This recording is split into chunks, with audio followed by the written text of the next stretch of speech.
nüüd ma vaatan, et ma tahaksin sellist natukene heledamat tausta ja vaatame, et kuidas me saame siia kaardile lisada veel andmeid näiteks Eesti Maa-ametist. Selleks lähme uuesti selle lisanupu juurde ja siit ülevalt teine valik on lisakiht URL-ist. URL on siis interneti aadress, et nii nagu meil on tänavatel ja majadel aadressid, nii on siis ka kõikidel üles laetud üksustel internetis oma aadress ja selle nimetus ongi URL. Nii, ja lähme sellisesse kohta külla, nagu on Maa-ameti geoportaal.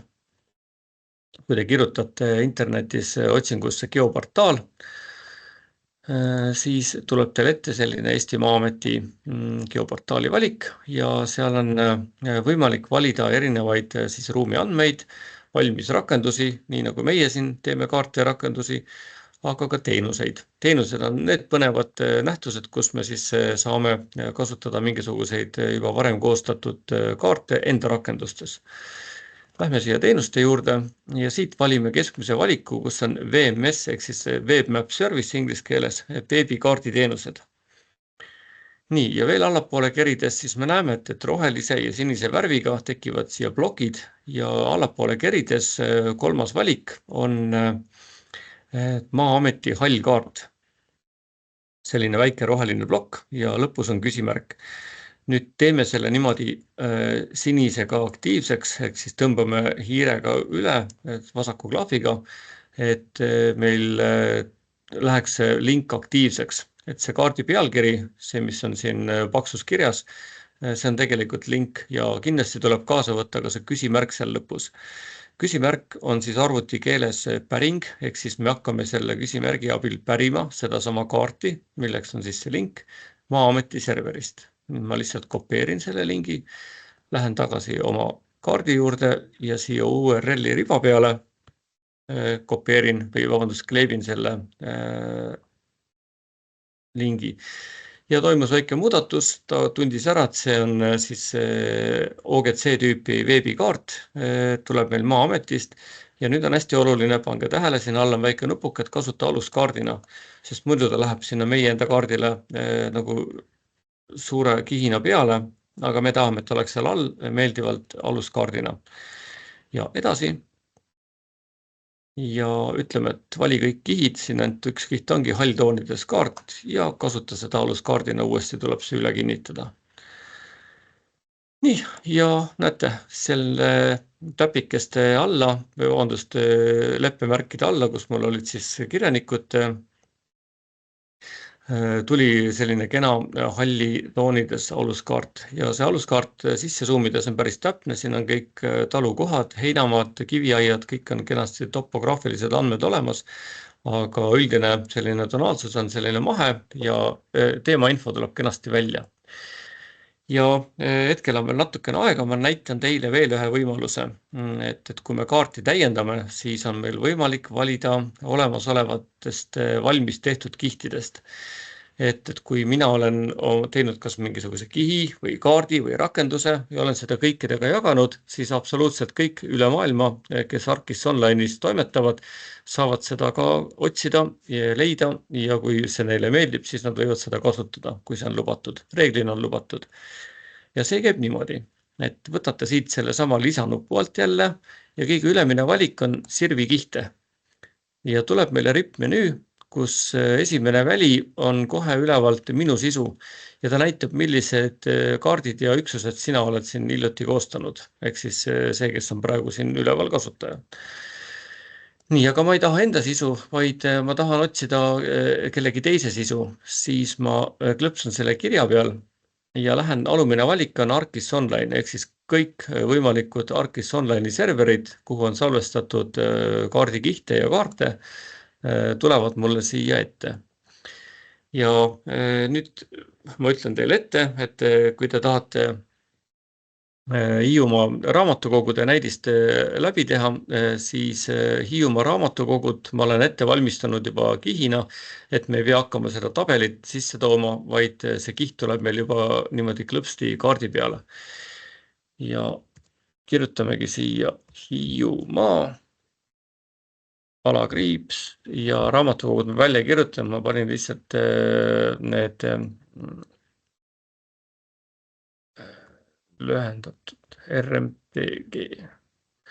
Juba tuligi välja. Ja selle pealt lõpsates ma näen, et selle on koostanud keegi ETA-admin, tegelikult ma ise koostasin selle, aga ma pidin kasutama teist kasutajanime ja see sisaldab ühte kihti. Ja see sisaldab siis kihti nimetusega Hiiumaa raamatukogud, et ta võib tegelikult siin ka mitu kihti veel omakorda sisaldada teinekord, et aga siis saate valida. Aga praegu seda pole vaja ja lihtsalt nupp lisakaardile. Nii, ja need võib siit kinni panna. Ja näete, juba täiesti tuttav teema, mulle siis tulid ette need oranžid täpikesed. Ehk siis mul on taas võimalus siis endale meelepäraselt ära kujundada Hiiumaa asuvate raamatukogude asukohtade leppemärgid. Ja jälle seesama koht, muuda kihilaadi, muudan ainult asukohta, üks sümbol, laadi valikud, pliiats selle oranži täpikese juures ja siin nüüd põhipunkti asemel ma kasutan võib-olla mõnda teist värvi, noh, ma ei tea, näiteks sinist värvi ja allapoole kerides meil tuleb ette ka selline valik nagu raamat, ehk siis raamatukogu märk ja ütlen valmis. Ja samamoodi võime siis need piksleid natukene suurendada, ütleme siis siin kuskil 25 peale. Ütlen, et see on valmis. Laadid ka ja saame ka siis lisada sellele kihile omaette märgised, aga nüüd me peame olema tähelepanelikud, et kui me lähme neid märgiseid lisama, et siis millisele kihile me neid teeme, sest meil on juba mitu kihti siin. Meil on Hiiumaa raamatukogud ja meil on Hiiumaa kirjanikud, et Hiiumaa raamatukogud teeme aktiivseks. Ja nüüd on mul siin nähtavad lisamärgised. Ja märgise esimene valik on raamatukogu, kus mul on tulbas siis märgitud raamatukogu nimetus, see kohe otse sobib mulle ja võin minna siis kohe neid redigeerima, neid laade. Ja siin teeme ka selle fondi suuruse natukene kõrgemaks, teeme ta 18, on näiteks kõik raamatukogud tulid paremini välja. Ja võime teha siis ka selle teksti teise värviga, teeme siis selle ka näiteks tumesiniseks valmis ja võime talle siis teha ümber ka halo. Halo värvi teeme näiteks, no ütleme, punakas valge, siis paistab see sinine paremini välja ja valmis. Ja nüüd on veel võimalik siis nagu varemgi nihutada see tekst selle leppemärgile juurde või vahetada asukohta ja paneme siis siia alla paremale. Nii, ja nihutame ta natukene siis ka sellele leppemärgile lähemale. Nii, oled tulemusega rahul, võid minna nendest akendest välja.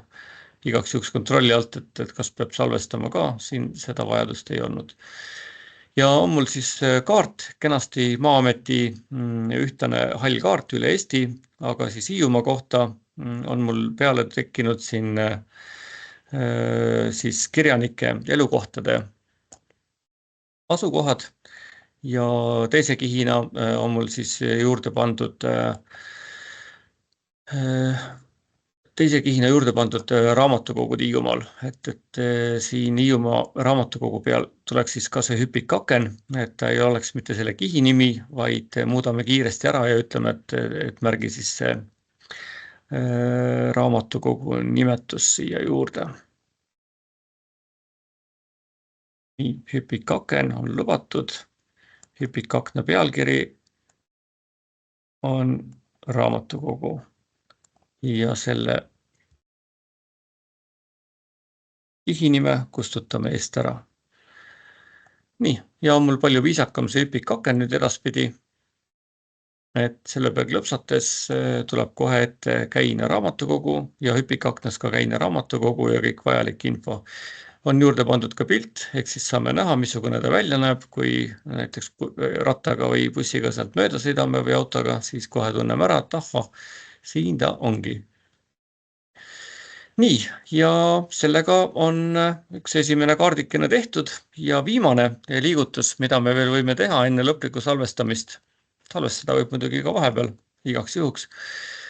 Et paneme nüüd ka enda poolt ühe punktikese peale, et kui mul ei ole sellist tabelit või valmis kihti, aga mul on tuline soov lisada kaardile mõni punkt või joon või ala, siis näitan ka selle ära. See käib niimoodi, et ikka lähme jälle selle plussmärgi juurde ja võtame sellise koha nagu visandkiht, et loo visandkiht. Saab siit vasakult võtta, aga näete siin all kiirvalikus on ka, et loo visandkiht, et kes on juba kibedamad käed, need võivad siis siit alt ka võtta. Nii, ja tuli mul uus visandkiht ja nüüd ta küsib, et mida sa tahad sinna kujutada, kas punkti, joont või kõverat joont või mingit kujundit, et siis on see kõik siit võimalik. Teeme kõige lihtsama, et märgime siia praegu lihtsalt ühe punkti. Ja selle punkti ma tahan märkida sellisesse kohta, nagu on Reigi pastoraat, sest on olemas üks selline vahva raamat, Aino Kallase kirjutatud, Hiiumaaga seotud kirjanik, kes kirjutas Reigi õpetaja. Soovitan teil lugeda, täitsa põnev raamat on. Ja paneme siis Reigi pastoraadis selle täppi õigele kohale, aga kus ma selle leian, siis võtke siit kaardi luup ja otsi aadressi ja võitegi kirjutada Reigi pastoraat. Näete, ta annab mulle täpse aadressi, aga ta tunneb ära isegi need kohanimed, ehk siis Maa-amet ja Arkisti tarkvara teevad väga kenasti omavahel koostööd, et Maa-ametist uuendatakse need andmeid ülemaailmsesse andmebaasi ja siis kõik saavad neid kasutada. Ja kui ma nüüd välja zoomin, siis ma näen, et ma olengi õiges kohas. Siin on Reigi kirik, siin on Reigi pastoraat.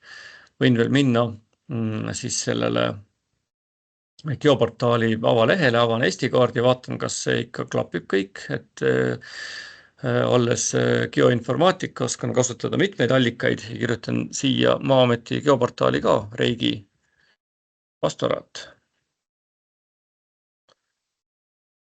Nii, ja näitab mulle siit hoonet ja siin näitab eriti täpselt, siin on kohe mitu hoonet samal kinnistul, et Esri kaart näitab siis seda suurt aadressi nagu keskmisena, et sinna pastoraadi alla kuulub nii kirikuhoone kui ka siin mõned väiksemad hooned veel. Aga siis ma tean, et jah, et see on õige koht. Ja lähen oma pooleli oleva kaardi juurde, leian üles selle õige hoone ja nagu jutuks oli, visandkiht, valin siit punkti ja panen punktobjekti siia pastoraadile peale. Nüüd on päris oluline, et seda punkti me kujutaksime kuidagi teistmoodi, et nad ei oleks samad, mis meil olid ju kirjanike asukohad või elukohad.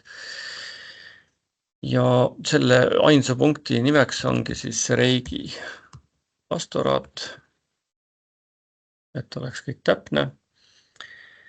Ja vektorpunkt ja anname talle siis, nüüd on siin valikus juba päris palju neid leppemärke, mida saab ise sinna peale panna, aga paneme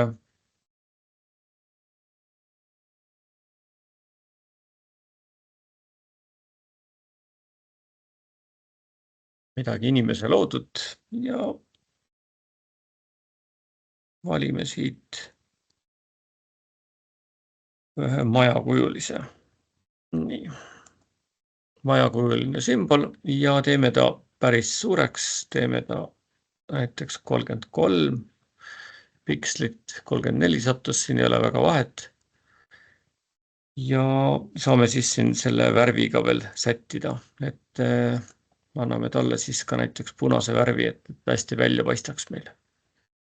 Valmis ja saab ka teha halo ja muid asju siin, läbipaistvust ja pööramist ja muid nippe.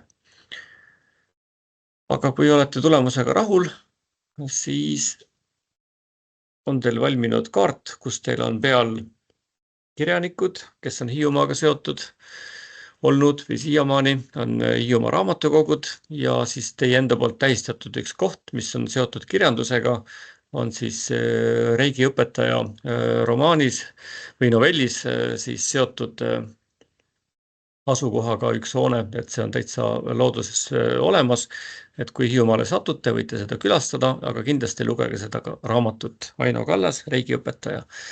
Aga nüüd veel enne lõpetamist visandkiht ma tahaksin ära muuta teise nimetusega, ütlen, et see on reigi pastoraadi asukoht.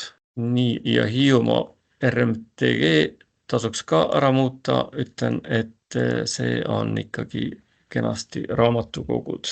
Nii, ja Hiiumaa kirjanikud, siit ma võin siis ka ära kustutada selle number 2 sealt lõpust, et oleks mul korrektsem ja uuesti siis salvestada.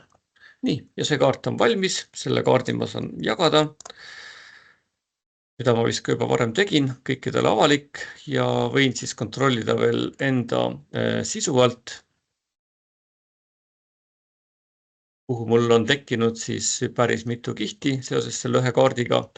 Kõigepealt siis sisse tõmmatud CSV tabel, Hiiumaa kirjanikud, siis Hiiumaa kirjanikest tehtud teenuskiht, mis teenindab siis antud veebikaarti ja veebikaart ise. Ja näen, et nad on siin ka kõik kenasti jagatud, mis peab olema jagatud.